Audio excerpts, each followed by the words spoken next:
Censure Atlantique, jusqu'à midi. Eh bien, chers auditeurs, on parle beaucoup de team building, parfois comme d'une parenthèse ludique, parfois comme d'un remède universel aux tensions internes, mais faire réussir un team building, ce n'est pas empiler des activités, non plus de distraire pour oublier, c'est quelquefois essayer de créer à tout le moins un cadre ou quelque chose qui circule à nouveau. On espère la confiance et sinon l'écoute, du moins le lien. Lorsqu'on intervient de l'extérieur, alors comment entrer dans une organisation sans la brusquer? Comment proposer des expériences qui détendent? Oui, mais qui surtout font sens par rapport aux activités de l'entreprise. Nous en parlons ce matin de 10h à midi et nous restons ouverts si vous avez des avis, des questions, surtout des témoignages à faire entendre. C'est au 05 22 95 36 70 ou 80 jusqu'à midi. Et nous sommes ce matin avec deux invités que je présenterai rapidement. Nous sommes avec Tony Neumann, qui est spécialiste du massage assis et qui est fondateur de Touchline Wellness Services. Et nous sommes avec le fondateur de Metalab, qui propose des team building coach, dit-on. Alors, je vous salue d'abord. Bonjour à vous deux. Good morning. Allez, voilà. Oh, Salut Tony. Là, on peut se souhaiter la bonne année aussi par avance, comme ce qu'on peut faire. Bon, certains ont déjà commencé à recevoir des messages. Je voulais vous commencer peut-être par une question un peu à côté du sujet, mais qui est dans la poursuite, entre guillemets, de la thématique que j'ai pu aborder hier. Et avant de faire ce que vous faites, vous faisiez autre chose. Qu'est-ce qui fait qu'un jour, il y a la nouvelle année qui arrive, on se dit, en prenant des résolutions, que je vais bifurquer, je vais prendre un tournant parfois radicalement différent, parfois légèrement différent, mais je change quelque chose, entre guillemets, à mon sentier, à mon parcours de vie. Et puis, je prends une autre direction. Alors, si vous avez, entre guillemets, oui, peut-être des éléments à partager avec nous ce matin, parce que beaucoup de ceux qui nous écoutent, souvent, on est plein de bonnes intentions, l'année commencée. J'y vais, Tony ? Oui. Let's go. Ok. Alors, c'est une question profonde. Je pense qu'on pourrait passer la matinée dessus. Alors, pour ma part, j'étais dans la restauration initialement. Ce qui m'a fait changer, c'était le rythme, concrètement. Oui. Et puis, j'ai intégré la boîte familiale.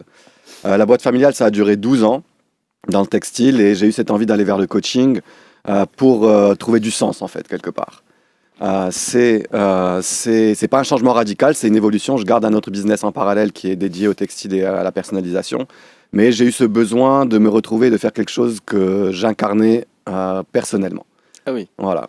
C'est dans ce sens. Oui, mais bon, entre le moment où on ressent un besoin et au moment où il s'exprime dans notre vie, il y a parfois une distance qui est parfois une éternité et qui est quelquefois un gap qui n'est jamais franchi. Alors ça, c'est une question de... Alors il y a plusieurs paramètres derrière, c'est-à-dire qu'on doit pouvoir se le permettre déjà. Ce qui est important aussi, c'est la volonté. Est-ce qu'on a réellement envie de le faire ? En général, c'est peut-être une croyance quelque part, mais si on ne va pas vers quelque chose qu'on imagine, c'est peut-être qu'on n'a pas vraiment envie d'y aller aussi. C'est une possibilité. Donc, ça allait explorer derrière quel est le bénéfice caché à rester dans la situation dans laquelle on est actuellement. Ah, le bénéfice caché. Le fameux bénéfice caché. Bien entendu. Il y a toujours des bénéfices cachés, même quelquefois des situations qu'on juge très négativement. Tony Neumann. Moi, avant de faire le massage, j'étais baba cool. J'ai vécu dans ma caravane avec ma copine et mes deux furets et on suivait un groupe de rock qui s'appelle Grateful Dead. Donc, c'était pas une reconversion classique, c'est juste qu'un jour tu t'es tourné vers le bien-être personnel et tu l'as switché vers le bien-être des autres. J'étais déjà dans un monde spirituel des gitanes, cette communauté des babacools qui suivent. C'était on vivait dans nos voitures, donc c'était aux États-Unis, on est un jour Californie, le lendemain Texas, le lendemain Arkansas, et on suivait ce groupe de rock. Mais déjà, c'était une communauté des gens qui étaient dans la recherche de l'expansion de conscience. Ils étaient dans cette optique-là. Donc, c'était en communauté. C'était un groupe des mal lavés, tous les babacools. Parce que c'est vrai que j'aurais peut-être les dreadlocks ou certaines tenues. On allait, c'était comme des nomades. On allait de ville en ville à suivre ce groupe. Et juste un jour, on dormait dans des parkings, dans nos voitures. Et un jour, je me suis dit quand même, il faut être au chaud. Un jour, je vais me réveiller en me rendre compte que j'habite dans un parking et il faut quand même m'aider. Tu avais quel look, du coup, Tony, à cette époque? J'avais les cheveux comme un microphone. Parce que mon cheveu, ça pousse comme un afro. Non, mais c'était à quelle époque? Parce que souvent... c'est les années 80. Jusqu'aux années 80. On a fait ça, oui, ça fait 40 ans que je fais le massage, donc c'est la seule chose que j'ai fait depuis. Ah oui. Et je suis parti avec ma copine à l'époque parce qu'on a senti que l'Amérique était en train de virer à la globalisation. Et on a eu la prise de conscience que c'est la dernière opportunité de vivre l'Amérique avant que ça devienne un gros Starbucks. Donc c'est maintenant ou jamais. Donc on vend tout, on prend la voiture et on va vivre cette aventure américaine sur le 66 avant que l'aventure soit finie. Bah oui, mais si on peut vivre la globalisation quittant les États-Unis, ça a encore plus de sens. Voilà ici au Maroc maintenant. Ah, mais depuis 40 ans ou, Non, ça fait 15 ans que je suis au Maroc. 15 ans. J'ai fait une petite étape en France et Suisse de 25 ans. Mais je vois que le tournant, c'était à ce moment-là, peut-être le réveil dans un parking, hop. Il s'agit de... Oui, peut-être de... Mais le massage, alors, pourquoi? J'avais reçu un massage. Le premier massage que j'ai reçu, je me suis rendu compte que je suis allé à l'école de massage aux États-Unis. On a des kinésithérapeutes et des massothérapeutes. C'est des diplômes d'État différents. Moi, je suis massothérapeute. Mais je suis parti à l'école, pas parce que je voulais faire ce métier, mais parce que je me suis rendu compte, après mon première séance... Que j'aimais le recevoir. J'avais une énorme carence de toucher. J'avais goûté à ça, je dis, waouh, je ne sais pas ce que c'est ce truc que je viens de vivre, mais j'en ai besoin énormément. Et c'est souvent quelque chose qui manque aux uns et aux autres, parce que la vie est devenue ce qu'elle est. Bon, en Inde, la maman ne lâche pas son enfant lorsqu'il naît jusqu'à ce qu'il ait 4 ans et demi. Aujourd'hui, la vie moderne est ainsi faite que c'est quand même quelque chose d'assez impossible, parce que il y a le travail, on reprend, c'est 3 mois de congé, parfois renouvelables, ou quelquefois... à tout casser, c'est peut-être une année entre guillemets de pause pour s'occuper de l'enfant, mais c'est vrai que cette disponibilité-là, n'étant plus ce qu'elle pouvait être, peut-être ça crée un besoin chez les uns et les autres de retrouver ce sens-là qui était un peu négligé. Moi, il faut avoir un sens dans la vie. Je crois qu'aujourd'hui, les gens ils sont vraiment en quête de sens. Et moi, j'ai eu la chance de trouver ma raison d'être, mon sens de travail, c'est éduquer les gens sur le toucher. Un toucher qui n'est ni sexuel ni violent. Et ça fait 40 ans. 40 ans. Ouais. Et j'ai l'impression de voir que gratter de surface. Ah oui, c'est le cas de le dire. Je crois que la métaphore est à propos. Alors, comme il est 10h18, on va profiter d'une courte respiration musicale. Je vous souhaitais qu'on soit un peu dans la continuité de l'émission d'hier et on rentrera plus en détail dans le sujet qui nous concerne ce matin. Après ce moment musical, et nous restons toujours ouverts à l'échange si vous avez des questions ou des avis à partager ou des témoignages au 05 22 95 36 70 ou 80. Et nous reprenons la suite de notre émission ce matin avec Dan Benjo et avec Tony Neumann. Alors, on s'est intéressé quelque peu aux expériences des uns et des autres, mais l'expérience qui nous intéresse tout spécifiquement ce matin, c'est celle qui se pratique, qui se vit dans les interventions dans les entreprises. Et effectivement, il y a quelques recettes qui peuvent nous indiquer comment les choses, entre guillemets, peuvent bien tourner, bien se passer lorsqu'on est un intervenant externe ou extérieur. Quand on intervient dans le cadre des team building coach, c'est une chose parce qu'il y a une part d'effet, d'attente, il y a une part aussi d'interrogation. Qu'est-ce qu'on souhaite voir aboutir au bout d'un certain temps à travers ce type d'intervention dans les entreprises? Quand on intervient pour des activités entre guillemets plus cadrées, par exemple une journée pour produire un effet sur la psyché ou provoquer des états modifiés de conscience, de détente entre guillemets des salariés, c'est sensiblement différent. Alors, je vais vous demander à chacun à tour de rôle quels sont entre guillemets les ingrédients pour que la sauce prenne, pour que les gens puissent être engagés lorsqu'ils sont receveurs.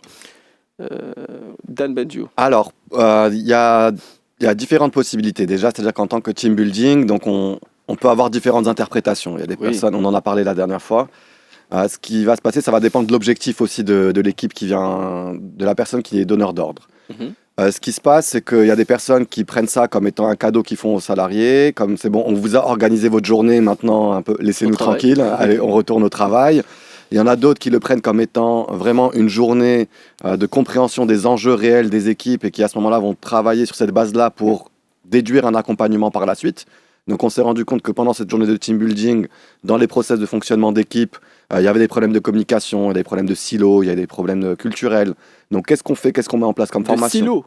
Des silos entre les départements. Ah oui, donc c'est-à-dire chacun reste dans son couloir. Chacun reste dans son couloir, il n'y a pas d'interconnexion entre les différents départements, donc ça peut être des choses qui sont révélées à travers les exercices qu'on propose en team building et qui du coup continuent à travers des accompagnements par la suite pour des accompagnements par équipe, des accompagnements individuels pour briser ces silos-là, pour améliorer la communication, etc. Donc on intervient dans différents cadres, mais généralement lorsque on sent qu'effectivement, il y a une forme de réceptivité de la part de ceux, en effet, qui vont être là, qui vont être présents, qui vont écouter peut-être des interventions, des explications, des séances en individuel, que sais-je encore.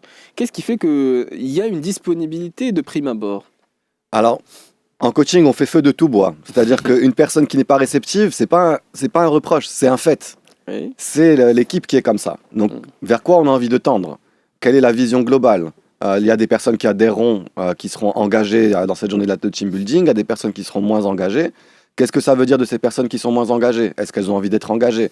Est-ce que les personnes qui lead les équipes ont envie d'intégrer ces personnes-là aussi qui sont moins engagées ? Donc c'est une dynamique, c'est un mapping concret de l'équipe. Donc et qu'est-ce qu'on a envie d'en faire ? Toujours de la dynamique de groupe. Et ça, elle est ce qu'elle est. Et on essaie soi-même, entre guillemets, d'infuser, peut-être de montrer une direction ou peut-être de la faire prendre. On a tous un idéal en tant que dirigeant. On est là, on voudrait que notre entreprise, elle ressemble à quelque chose d'extraordinaire. Et on projette ce côté extraordinaire qu'on a dans nos têtes sur l'équipe qu'on a en face en se disant pourquoi est-ce qu'elle n'est pas comme ça ? C'est ce que j'ai cru entendre de la part de ceux qui géraient certaines entreprises pas plus tard qu'hier.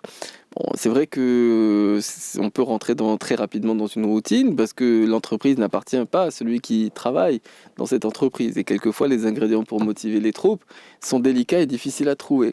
Alors, Tony Neumann, je vois difficilement qu'on puisse avoir des réticences par rapport au fait de se voir prodiguer des séances ou des...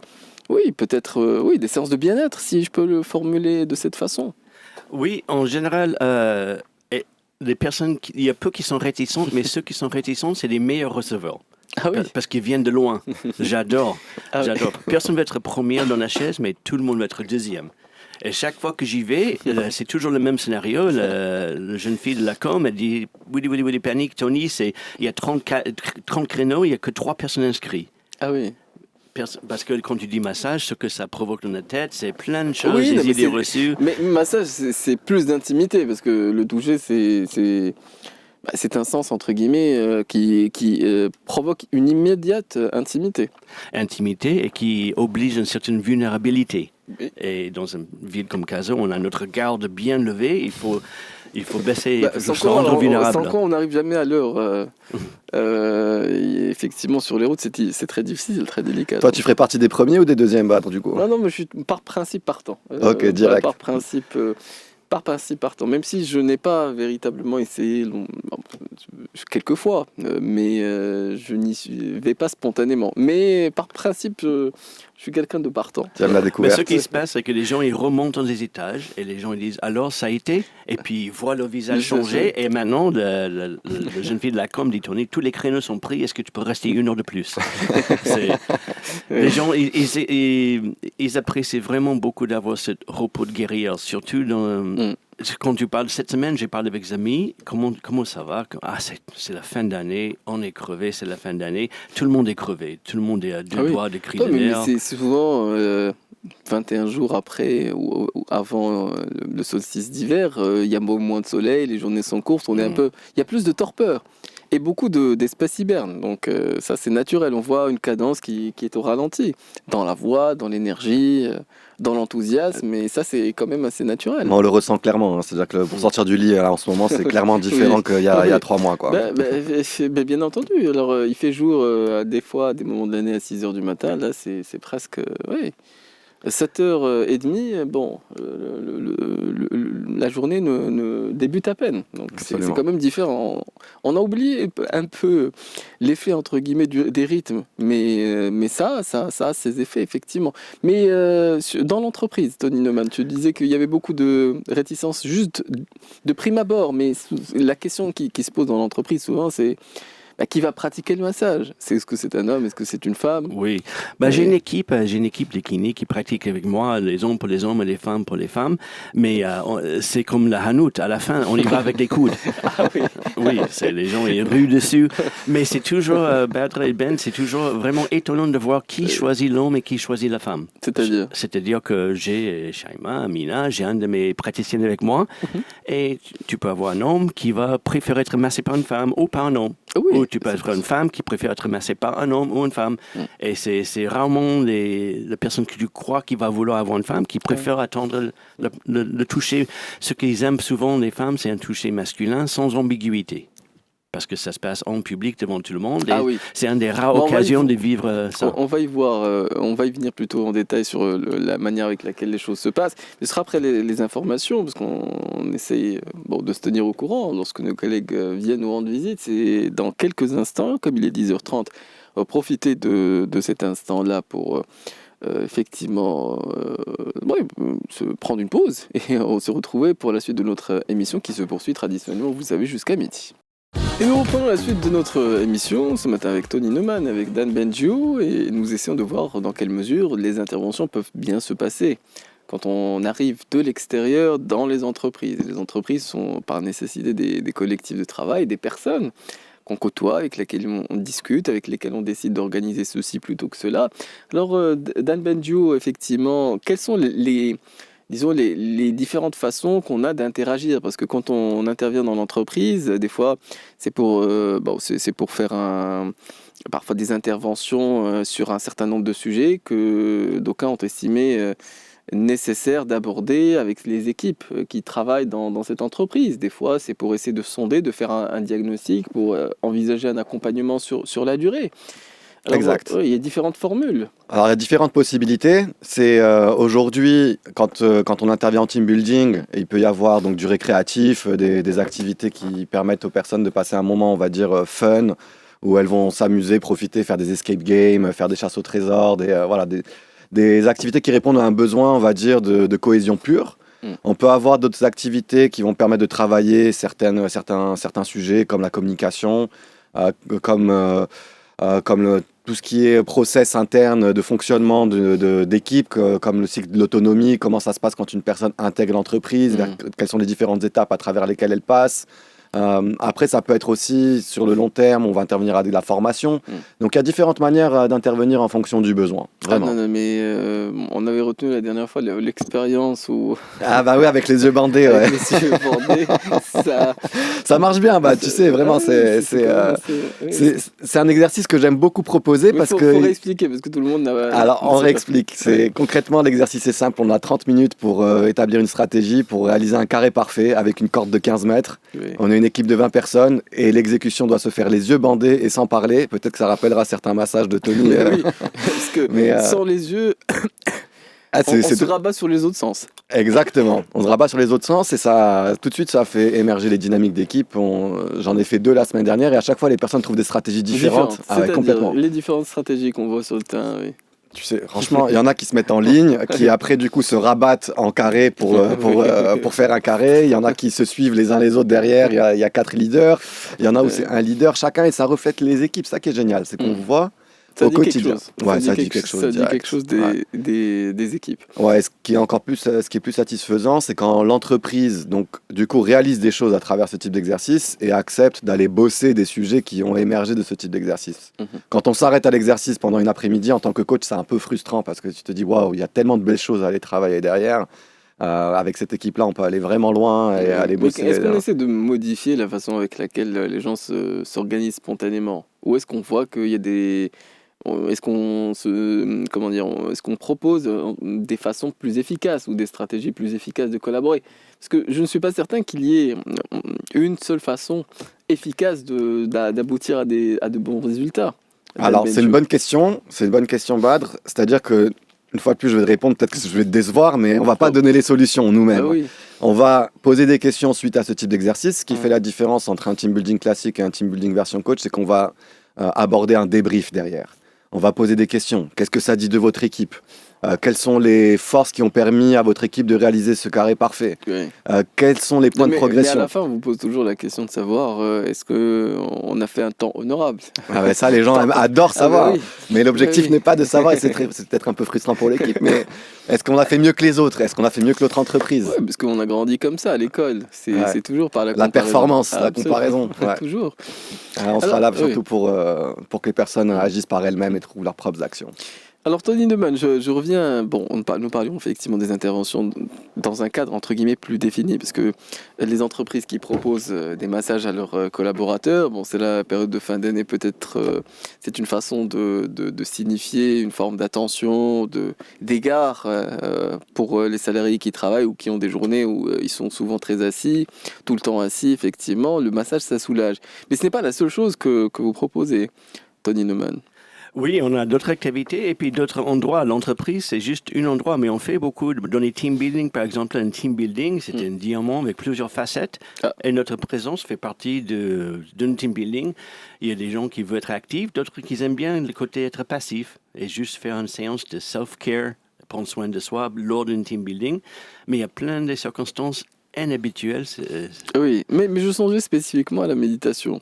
Méditation digitale, oui. Méditation digitale, ça s'appelle digitation. Ça dépend des termes, oui. Alors, ça combine... Il faut expliquer, parce que... Je suis curieux, là. Il y avait Karim Dronet qui est venu, il en avait fait l'expérience, il m'en a parlé pendant un certain nombre de jours. C'est possible. Il y a un vrai impact. Justement, comme Dan, et vous avez évoqué tout à l'heure, quand il y a les yeux fermés, il y a plein de choses qui se passent. D'autres sens qui s'ouvrent. D'autres sens. La digitation, ça combine de la lumière pulsée avec la relaxation par le son dans les chaises zéro gravité, et c'est une lumière qui passe à travers les yeux fermés. Oui. C'est une fréquence de lumière avec une certaine couleur, une certaine fréquence qui permet le cerveau d'aller de alpha ou bêta jusqu'au theta, dans un état theta de méditation. Theta, c'est associé parfois à la détente extrême. La détente extrême où on peut récupérer sommeil. Oui. En anglais, ça s'appelle NSDR, Non-Sleep Deep Rest. Voilà. C'est là où le corps se récupère. Et c'est là aussi on peut accéder à beaucoup de créativité. Souvent, les gens ils disent « j'avais une problématique ». Et là, dans cet état-là, où j'ai lâché prise, j'ai trouvé la réponse. Donc, combien de personnes tu peux faire passer en même temps sur ce type de méditation ? 100 personnes par jour. Ok. Et en même temps 3 à la fois de 10 minutes. Ok. Le but, c'est que ça soit... c'est des séances de 10 minutes. Si on se dit en 10 minutes, les gens ils partent très loin et ils s'en sortent 10 petites minutes après avec des souvenirs d'enfance à la plage avec la famille. Ce qu'on entend dans les casques, c'est conçu pour nous aider à reconnecter avec ces souvenirs d'enfance. Les moments où on était insouciants dans la vie. Mais quand on intervient dans l'entreprise, je vois difficilement qu'on puisse trimballer avec soi-même une centaine de chaises, zéro gravité. C'est quand même... J'ai 3 chaises, mais c'est des séances de 10 minutes. Donc, 9h15, 9h30, hop, c'est non-stop. On fait passer 10 minutes. Mais le but, c'est de, justement, comme il a dit Paulo Coelho, si tu crois que l'aventure est dangereuse, c'est la routine, elle est mortelle. Donc, on amène les tapis, les poufs, les couleurs, les sons, les chromes, les lumières, les choses pour injecter un peu de couleur et l'humanité pour casser cette routine. Au travail. Au travail, oui. Au travail, ou en team building, ou en lancement de produits. Je me trouve dans des endroits de plus en plus improbables au Maroc, ce qui est magnifique. C'est-à-dire, dans la soirée, chez Moga Festival, à faire des digitations pour des teufeurs de minuit à 8 le matin. Moga Festival, peut-être qu'il y a une prédisposition. Moi, si je vais rencontrer des cadres des cadres qui travaillent dans le secteur bancaire, par exemple, il y a parfois peut-être une réticence de prime abord. J'ai travaillé dernièrement dans un ministère à Rabat, pour des ministères, pour qu'ils fassent un petit pause mentale, des endroits vraiment improbables. Mais du coup, ça te rappelle des souvenirs quand tu vas au Moga de tes anciennes années aux États-Unis ou pas ? Oui, justement, ils m'ont pris pour ça, parce qu'avec ces populations, je suis à l'aise, je sais comment les calmer. Tu maîtrises. Oui. C'est ton domaine. Bon, alors, il est 10h50. Nous avons des respirations musicales dont on profite au fur et à mesure que nous avançons dans le temps. Bien entendu, on reste ouvert si vous avez des témoignages à faire entendre. C'est toujours jusqu'à midi au 05 22 95 36 70 ou 80. Mais ce sera après, effectivement, cet instant de respiration musicale. Et nous reprenons la suite de notre émission des experts ce matin qu'on consacre au team building, à la façon dont ça peut bien se passer lorsque les interventions sont programmées dans l'entreprise. Alors on a ouvert un chapitre qui est celui de la digitation, c'est quelque chose qui est très peu connu. Et pourtant il y a une recherche scientifique sur ces thématiques depuis les années 70. Oui. Alors, c'est une technologie qui a été créée à la base pour les astronautes qui, dans l'espace, n'ont pas le jour et la nuit pour régler la production de mélatonine. Oui. Le corps, il ne sait pas que c'est l'heure de dormir. Donc, il y a des lumières blanches pour stimuler et le bleu et le violet pour apaiser. Mais ils ont miniaturisé ça et pour nous, c'est destiné aux overthinkers parce que le mal du siècle, le mal du dos, mais le deuxième mal du siècle, c'est overthinking. Ah oui. Qu'est-ce que les gens souffrent? Ils se rendent fous eux-mêmes. Oui, tu blabla, c'est ça dans sa... Il m'a dit ça, j'ai répondu ça, et il m'a dit ça. On rabâche en boucle le même dossier qui est classé depuis un mois. On est toujours en train de l'alimenter. C'est comme des calories vides de jus d'orange. Les gens, ils se rendent fous. Et tout le monde m'exprime la même chose. Je n'arrête pas, même la nuit, je me rends fou. Je ne sais pas si les hommes... on souffre plus que les femmes, ou l'inverse, mais bon. Normalement, oui. Bon, je vais m'épargner la blague. Écoute, je peux témoigner si vous voulez comme ça. Moi, je fais partie des overthinkers, ça m'arrive souvent d'ailleurs, tu vois, donc comment calmer? Les gens les hommes, les femmes, bon. Les gens se torturent. Et cette petite pause de silence, ça fait un bien fou. En juste 10 minutes, c'est conçu le scientifique, la lumière pulsée, pour stopper net. Non, mais ça, c'était pour les astronautes parce qu'il fallait réguler le sommeil. Oui. Mais qu'est-ce qui fait qu'on se dit, bon, ça peut être utilisé à tel effet, à tel autre effet, et ainsi de suite. Parce qu'on en parlait un peu durant cette respiration musicale, les usages sont extrêmement nombreux. Alors, il y a une exploration spirituelle, il y a le fait de surmonter ses peurs, il y a des techniques d'hypnose par ce biais-là, Tony Neumann. Et ils ont découvert qu'une fois qu'on est descendu dans cet état θ, on est plus réceptif au message. Donc, ils appellent ça des audiocommons, les audio-médicaments. Il y a 150 différents programmes que j'ai dans les tiges MP3, avec les programmes qui t'aident à surmonter les peurs, pour gérer l'insomnie, pour le yoga du table, pour sa relation avec le sucre. Tu reçois des messages. Le yoga? Le yoga du table. Pour gérer sa problème avec le sucre, par exemple. Mais Tony, c'est quelque chose qu'on peut faire au quotidien ou est-ce qu'il y a un conseil de durée? On peut le faire au quotidien selon la problématique. Par exemple, j'ai un programme pour arrêter de fumer, mais il faut faire 4 différents programmes par jour pendant un mois. C'est plus dans une application thérapeutique et moi je le fais plus dans une intention détente. Oui, donc c'est l'usage détente. Mais c'est très large. C'est très large. Mais ce qui est en commun avec tout le monde, c'est justement cet effet d'un excès de rumination. L'excès de rumination, c'est vrai que dans l'entreprise, ça peut avoir des incidences quelquefois fâcheuses parce que ça engendre une production, une dépense énergétique inutile, des mails, des réponses à des mails qui auraient pu ne jamais être envoyés simplement, ou des réunions qui n'auraient jamais dû être programmées, Tony Neumann. Mais c'est des énergies, des productivités, des solutions à un problème qui sont distraits parce que je suis en train de rabâcher un conflit qui est ancien. Et j'alimente quelque chose qui n'a aucun bénéfice pour moi. Mais souvent, la raison est très simple, c'est que je n'ai pas agi comme j'aurais voulu agir dans le passé, donc je ramène le conflit dans le présent, comme ça j'en souffre et ça me donne envie d'y réagir aujourd'hui, alors que ça s'est passé il y a de cela un mois. Alors ça, c'est des choses qui arrivent très régulièrement en entreprise. Absolument. Ça fait partie aussi de la manière dont l'entreprise va gérer ces problématiques-là. Est-ce qu'il y a des garants un peu quelque part, des personnes, des managers, des dirigeants qui permettent aussi d'aller limiter ce type de comportement qui peuvent être liés à peut-être des manques de confiance vis-à-vis de ses collaborateurs? Est-ce que mon image est ultra importante vis-à-vis de la personne qui est en face de moi? Du coup, je vais réagir de telle sorte à modifier, comme tu dis, Bad, l'image que j'ai pu renvoyer 2 semaines avant pour essayer de la corriger. Exactement. Mais comme je ne l'ai pas corrigé, ça persiste comme, entre guillemets, une aiguille. Mais est-ce que l'entreprise t'autorise à être imparfait aussi quelque part?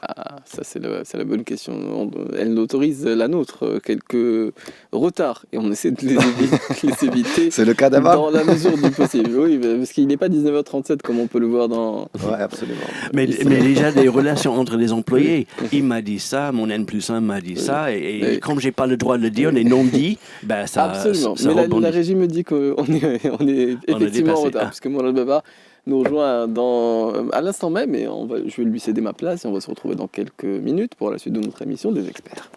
Et nous reprenons la suite de notre émission ce matin, qu'on consacre aux interventions, dans le cas des team building, dans les entreprises. On va essayer de voir quelles sont les recettes, entre guillemets, les recettes qui marchent sur le terrain. Alors, il y a quelquefois des réticences qu'il s'agit de surmonter, mais il y a quelquefois des explications par rapport à des aspects qui sont totalement ignorés en tant que possibilité. On en parlait de la digitation, effectivement, il y a aussi le team building coach, pour ceux qui vont, entre guillemets, être briefés quelques jours, quelques semaines, c'est une idée, mais l'expérience peut être extrêmement différente. Donc ce ne sont pas nécessairement des choses qu'on mesure ou qu'on appréhende pour ce que c'est.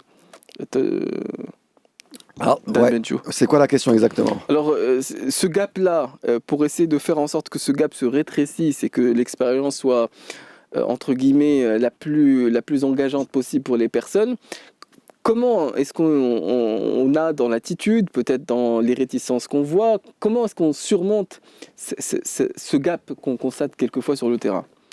Alors, concrètement, à mon sens, tout part du dirigeant. Le dirigeant, c'est lui clairement qui est aux commandes de l'entreprise. Quelle est son intention vis-à-vis de ses équipes?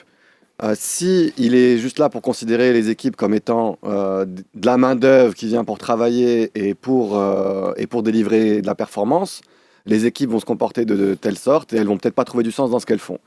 Donc, ce qui se passe, c'est que le team building aussi doit avoir du sens derrière.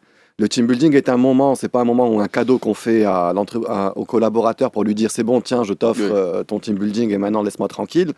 Mais c'est à quoi on veut que notre entreprise ressemble. On passe la journée, nos journées au boulot, on passe nos journées avec des collaborateurs.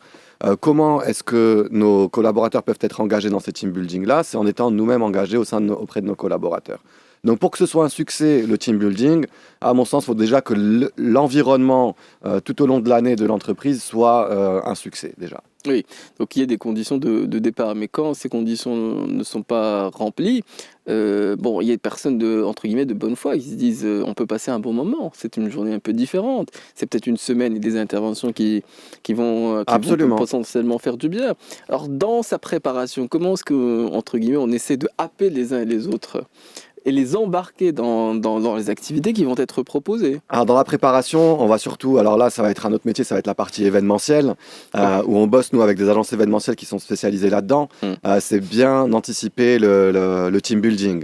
C'est qu'il y ait un onboarding presque du team building, avec tout un teaser en amont, des invitations qui sont créées, toute une thématique qui soit créée, qu'on fasse plonger le collaborateur dans la thématique du team building, que tout démarre même au niveau peut-être même du transport avant d'aller sur le lieu où il y aura le team building, à travers des mails aussi en amont qui sont envoyés pour créer aussi de l'attente vis-à-vis de cet événement-là. Donc il y a plusieurs manières aujourd'hui de le faire. Ça peut être gamifié, ça peut être c'est des gros budgets en général qui sont alloués. Gamification, j'ai vu fleurir ce terme-là, mais qui est tout récent. Parfois sur certains réseaux professionnels.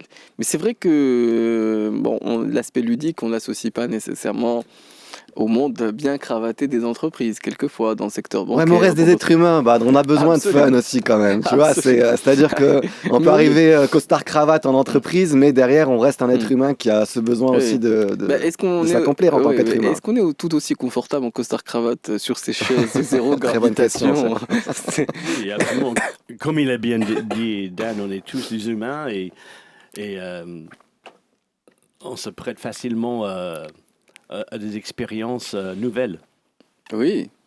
Je trouve que c'est fascinant que du monde aujourd'hui, que l'entreprise est devenue un endroit où on peut vivre aussi le développement personnel. Je trouve que c'est juste fabuleux que le travail, c'est pas juste le travail, mais on peut vivre plein de choses à travers le travail. Oui, parce qu'on se rend compte que très rapidement, pour reprendre la citation de tout à l'heure, la routine est mortelle. Et quand la routine s'installe dans l'entreprise, il y a moins de vigueur, moins d'énergie, moins de vitalité, moins de vie au travail, moins de personnes qui ont l'envie, tout simplement. Et si les personnes n'ont pas l'envie, effectivement, elles vont moins donner. Donc on aura beau motiver ou essayer de voir sur quels paramètres on peut on peut faire la différence, mais à la vérité, l'entreprise, entre guillemets, y perd d'une certaine façon. Une société, c'est avoir seulement des personnes aussi, dans la routine, ils sont aussi forts que le maillon le plus faible de l'entreprise, et donc un marée montant soulève tout le bateau. Donc si on peut faire en sorte que l'entreprise, c'est un endroit où le marée monte, tous les bateaux se lèvent. Et tout le monde est gagnant. Mais on a tendance à penser que le seul levier, c'est le salaire. Mais ce n'est pas le seul levier, le salaire. Il y a d'autres leviers pour pouvoir motiver ses équipes. Déjà, la partie bien-être, comme Tony, par exemple, propose lors de ses events en entreprise. Mais un être humain, il a besoin de sens. Il a besoin de se sentir utile aussi dans la boîte. De quelle manière il trouve son sens dans ce qu'il fait et de quelle manière il se sent utile. Et c'est là où la culture d'entreprise, elle prend toute son importance. Il a besoin de sens, dirait Dan, et aussi de reconnaissance. Et là, c'est quand ton boss dit... On reconnaît que vous faites un travail stressant, on vous est à votre écoute et on vous offre quelque chose pour reconnaître. Mais si les gens se sentent entendus, qu'est-ce que ça fait du bien? Que ce soit en couple ou en la vie professionnelle, de sentir tout simplement un peu de gratitude et reconnaissance, ça fait des miracles. Il ne faut pas grand-chose. C'est pas de la reconnaissance pour que tu sois plus performant, c'est de la reconnaissance parce que je te reconnais en tant qu'être humain et je comprends qu'aussi tu as tes besoins à ce niveau-là. Oui, effectivement, avoir une personne qui a ce sens-là, cette disponibilité, qui peut faire de la place dans son intérieur par rapport aux autres, vraiment. Et on sent quand, effectivement, la personne est véritablement a cette disponibilité pour les autres. Et c'est ce qui fait souvent la différence. Et la fameuse phrase « on ne quitte pas une entreprise, on quitte un manager », c'est parce que ce rapport-là humain n'est pas au rendez-vous. Alors le travail est stressant, alors c'est pour ça que le travail étant stressant, qu'on a recours entre guillemets à on a la volonté de mettre en place des dispositifs permettant entre guillemets de se détendre davantage. Je pense pas. Le stress, moi quand je vais me faire masser, c'est pas forcément anti-stress, c'est pour le plaisir. Parce que ça fait du bien. Parce que comme un bon repas, c'est hédonistique, ça fait du bien de sortir un bon repas, un bon thé, un bon massage, ça fait partie des choses de qualité de vie. Donc ça peut juste être quelque chose qui est l'entreprise qui est engagée dans une qualité d'hygiène de vie au travail, tout simplement, sans forcément que ça soit... mais je l'évoquais parce que c'est une des applications très nombreuses de la digitation. Oui, c'est le stress, mais c'est aussi l'exploration de son univers intérieur. C'est un moment de silence, c'est un moment qui t'amène à l'intérieur et c'est toute une exploration du monde intérieur. Oui, mais quand on a été formé dans le massage, si j'entends bien, comment c'est ouvert effectivement ces activités-là de digitation? Parce que la méditation, on se dit...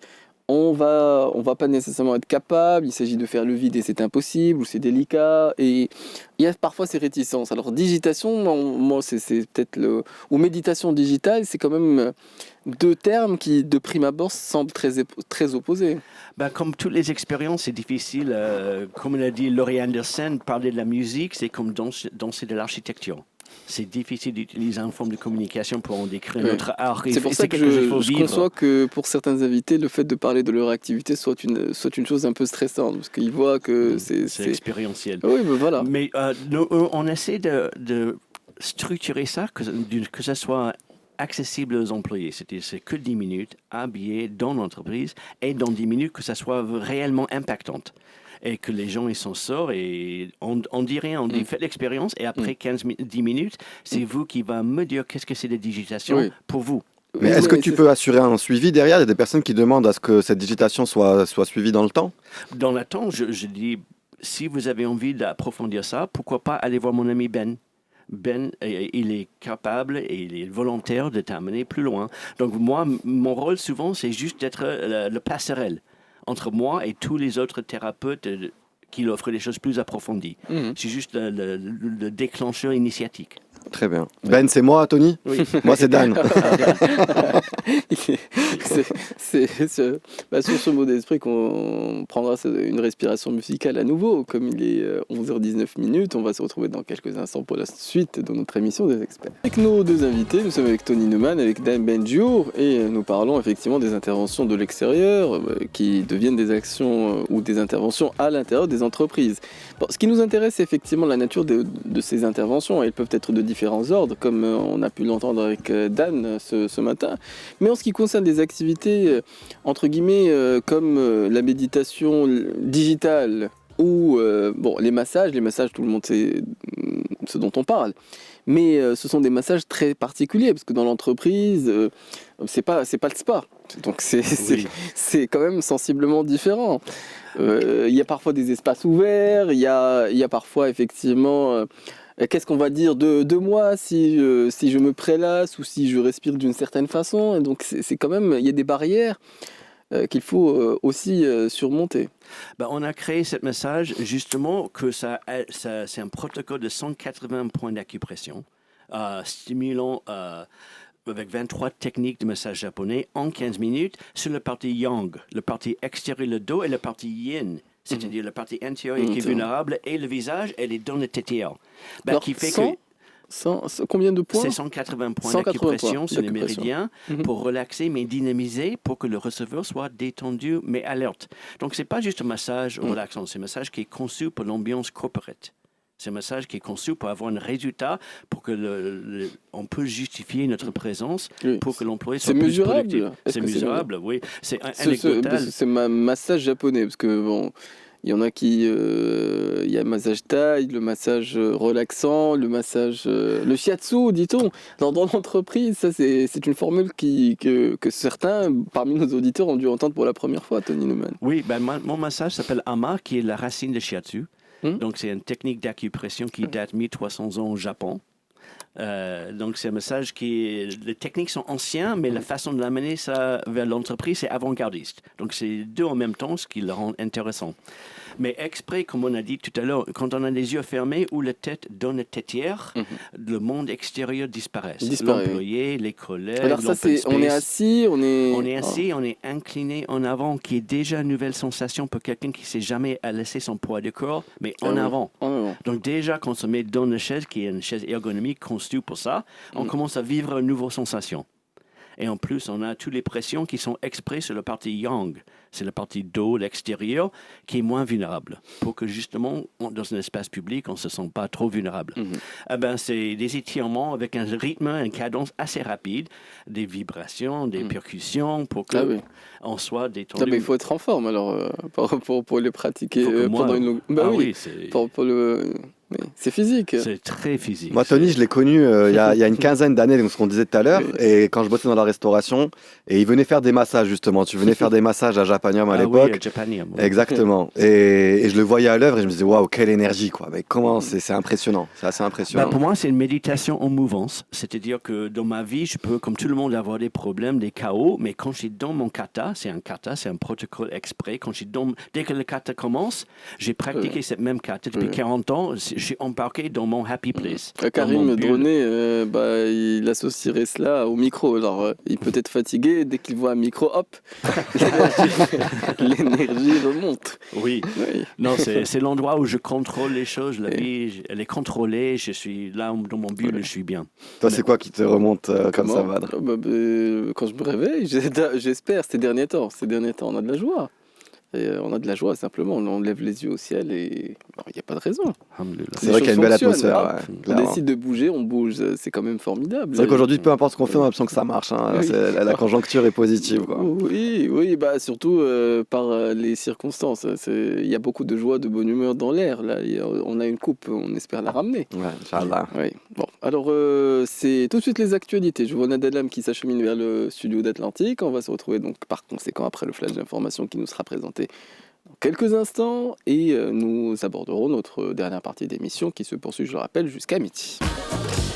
Et nous reprenons la suite de notre émission des experts ce matin. Alors souvent, effectivement, c'est le moment où les budgets se débloquent, où les décisions sont prises. Alors pour les collaborateurs qui vont, entre guillemets, vivre des expériences, il s'agit de les faire entrevoir pour ceux, entre guillemets, qui doivent œuvrer à avoir la disponibilité maximale pour profiter, entre guillemets, au possible des expériences qui sont décidées par ceux qui ont la possibilité de décider dans les entreprises, c'est-à-dire ceux qui les possèdent ou ceux qui sont dans le top management. Dan Benjo. Tu as parlé d'une chose déjà importante, c'est les budgets. Oui, absolument. Donc, alors, à mon sens, moi qui suis entrepreneur de base, j'ai vécu dans la boîte dans laquelle je vis actuellement. On est une petite boîte, on est 7 personnes. On n'a pas de notion encore de budget réel, etc. Et quand je vois, c'est vrai que les entreprises qui viennent nous passer commande et qui dépensent tout leur budget fin d'année pour espérer avoir les mêmes budgets l'année d'après, Le sens qu'on met derrière, concrètement, c'est j'ai envie d'avoir plus d'argent, quoi. Donc, personnellement, c'est vrai que c'est important dans le cadre d'une boîte, mais malgré... Ils ont les moyens, mais utilisons cet argent à bon escient, quoi. C'est-à-dire que mettons quand même un autre sens que le fait de devoir dépenser un budget. Si on dépense ce budget-là, mettons un sens derrière pour nos équipes, pour la boîte. Si on le dépense seulement pour avoir le même l'année d'après, à mon sens, ça n'a pas trop de sens. Voilà.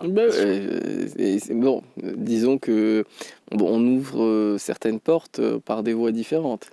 Et des fois même en empruntant un mauvais chemin, on peut aboutir, on peut se retrouver au bon endroit. Mais combien de fois la probabilité que ça arrive? Donc, si l'intention de base n'est pas là, comment on fait? On n'a pas le cap à la base. Absolument. On réduit les chances, mais il n'est pas interdit d'espérer. Jamais.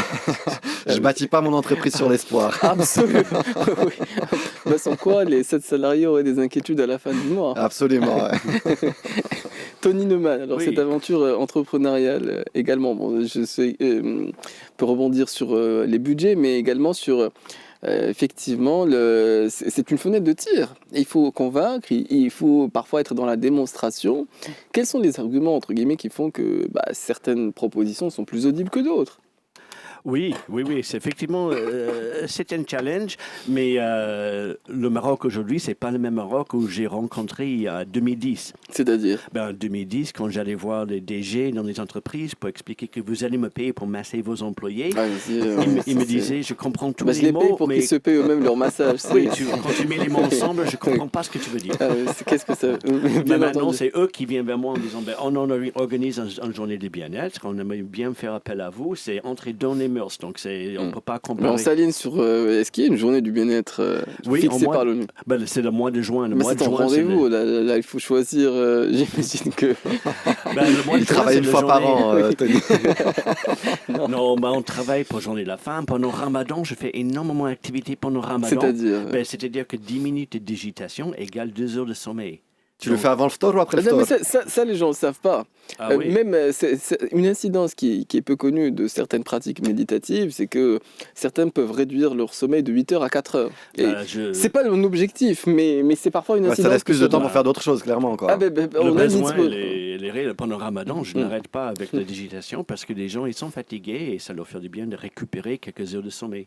Ah oui, donc ça c'est un argument infaillible. 10 minutes de digitation, ça égale 2 heures de sommeil au niveau de récupération. Donc on a envie de tester pour savoir. Clairement, là, c'est l'argument de vente, là, Tony, il est intenable. J'aime pas trop les arguments, j'aime les résultats. C'est mon côté américain, on aime les résultats. Donc, mais souvent un chef d'entreprise, il vous dit, ça a quel résultat que ce type d'intervention? Alors je veux bien que mes équipes soient massées, mais ça a quel résultat? Je préfère dire, est-ce que vous pouvez m'accorder 15 minutes au lieu de gaspiller des heures d'argumentaire de vente et je vais faire un massage ou une digitation et après c'est vous qui va me dire qu'est-ce que c'est le massage assis pour vous. Ce que vous venez de vivre, est-ce que c'est quelque chose que vous estimez pourrait avoir du valeur pour vos équipes ou pas? Donc j'aime être testé. Mais ça c'est vrai que... Donc ton discours commercial, tu arrives avec ton matériel. Avec la chaise, zéro gravité. Monsieur Newman, qu'est-ce que vous faites là avec votre chaise? Voilà. On fait 10 minutes, au lieu de vous imposer du blablabla, on fait l'expérience et vous allez me dire qu'est-ce que c'est pour vous. Magnifique. Je vais endosser cette casquette-là pour faire le test. Je pourrais en parler plus facilement. Mais c'est vrai que l'expérience est imparable. L'expérience, entre guillemets, se substitue aisément à 1000 discours. Oui, et puis c'est juste que je crois que tout le monde s'est aligné sur une stratégie. Alors, qu'est-ce qui a changé entre 2010 et 2025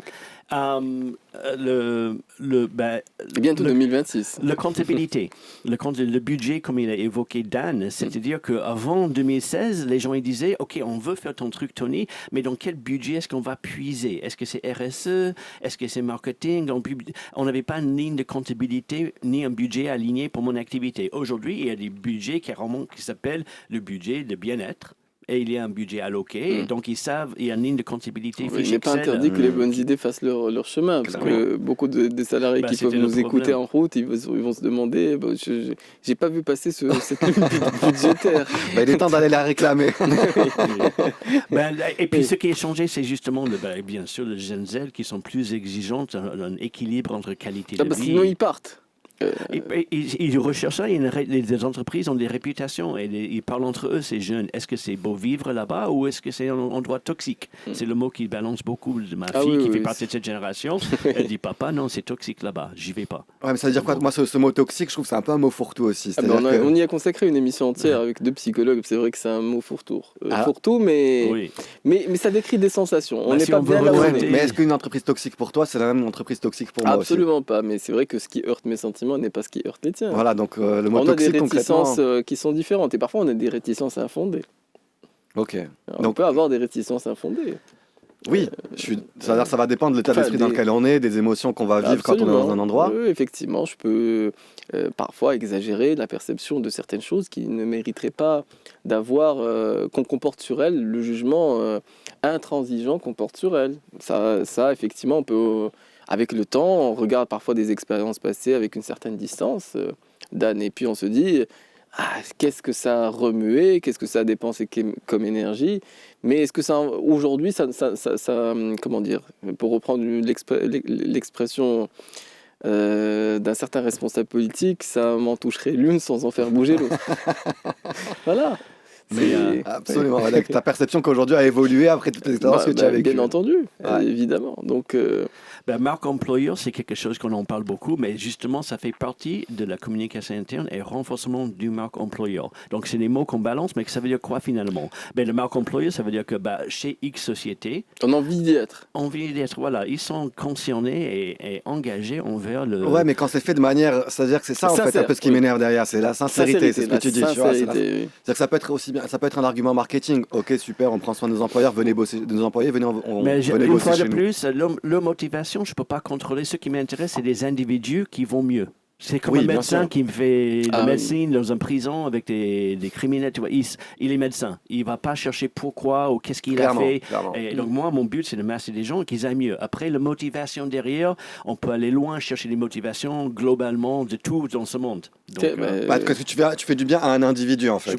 Je réduis à ce niveau-là. Je fais du bien à un individu. Après, pourquoi on m'a payé pour ça, c'est au-delà de mon... Alors, mais Dan, de ton côté, les arguments qui sont entendus et entendables, parce que dans l'entreprise, le but c'est d'avoir des équipes plus productives, d'avoir plus de résultats, et ce sont souvent les chefs d'entreprise qu'il s'agit de convaincre. Écoute, on va parler sans langue de bois, Badr. Donc, il y a des personnes, c'est pour faire plaisir aux employés. Il y a des personnes, ça va être parce qu'ils estiment la prestation qu'elle a du sens. Mais ça va dépendre à chaque fois, quoi. C'est à nous, en termes d'arguments, tu parlais d'arguments, comment est-ce qu'on arrive? Il y a des moments où on doit bosser, on est entrepreneur, on doit gagner notre vie. Donc il y a des personnes qui ont une intention qui viennent nous voir. Peut-être que c'est pas aligné parfois avec ce qu'on souhaite véhiculer comme service. On essaie de faire au mieux qu'on peut dans les conditions qui se présentent. Exactement. Il y a un moment donné dans ton business, tu as un plafond de verre, tu as différentes étapes. Dans ton business, il y a un moment donné, on en parlait tout à l'heure avec Tony, où au début, c'est toi qui vas aller chercher les gens. Et là, tu dois vendre, tu dois trouver les bons arguments. Parfois, tu dois dire aux personnes ce qu'elles ont envie d'entendre, qui ne correspond pas forcément avec ce que toi, tu as envie de véhiculer. Mais c'est ton seul moyen au début de pouvoir trouver ton marché, de bien le comprendre. Et il y a un moment donné, une fois que tu as vraiment réussi à t'entourer des personnes de qui tu souhaitais t'entourer, ça vient automatiquement et là, tu es heureux, quoi. Oui, les planètes s'alignent. Les planètes s'alignent, mais tout avoir dès le démarrage, pour chacun en 2026. Ouais, écoute, ça, c'est... C'était un mot de conclusion avant l'heure, parce qu'il est 11h55, bientôt 56, et je vais simplement peut-être vous donner le mot de la fin, parce que, mine de rien, les 2 heures se sont rapidement écoulées. Ouais. Et effectivement, pour ceux, entre guillemets, qui voudraient comprendre de quoi il en retourne, des expériences qu'on propose, parce que vous, à chacun, effectivement, vous avez un spectre d'expériences que vous allez essayer de partager avec les équipes. Sur la digitation, je crois qu'on n'a pas été exhaustif, parce qu'il y a différentes applications, et effectivement, beaucoup de littérature scientifique qui s'est intéressée à ce domaine, Tony Neumann. Oui, absolument. Là, j'utilise juste un tout petit aspect de cet outil en entreprise parce que le but final, c'est plus de bien-être, mais il y a des aspects thérapeutiques avec des programmes qui peuvent vous aider pour l'insomnie, pour arrêter de fumer. Il y a plein des approches thérapeutiques, mais moi, j'utilise plus dans un domaine pour que ça soit accessible. L'ennemi, c'est la rumination dans l'entreprise. L'ennemi, la rumination et connecter avec ses souvenirs d'enfance parce que je trouve que ces souvenirs sont précieux. Mais les sons, et tout est conçu pour que tu te trouves enfant à la plage avec la famille. Et j'ai choisi ce programme parce que c'est là où on était vraiment insouciante, qu'on était là. On a tellement de responsabilités aujourd'hui, mais là, à la plage, jeune fille, ben, c'est des souvenirs qui sont géniaux, mais on n'a pas souvent l'occasion de revisiter, sauf s'il y a un déclencheur. Et les gens, ils pleurent à la fin. Ils disent, wow, merci, tu m'as permis de revisiter un souvenir qui était enterré quelque part. Ça donne envie, Tony, vraiment. Bon, on ira te rendre visite. Ouais. C'est moi qui viens nous rendre visite. Je suis mobile. C'est important. Il est 11h57. Oui, parce que les entreprises ont un lieu de travail, souvent. Et il faut l'être en la circonstance. Il est 11h57. L'heure est aux actualités, d'après ce que m'indique la régie. Sans quoi on risquerait de déborder. Alors, elles nous seront présentées dans quelques instants par Kamal Rsal. Et la suite du programme sera assurée par Ahmed Eloua pour la tranche suivante, Atlantique Midi. Les experts sur Atlantique Radio. Jusqu'à midi.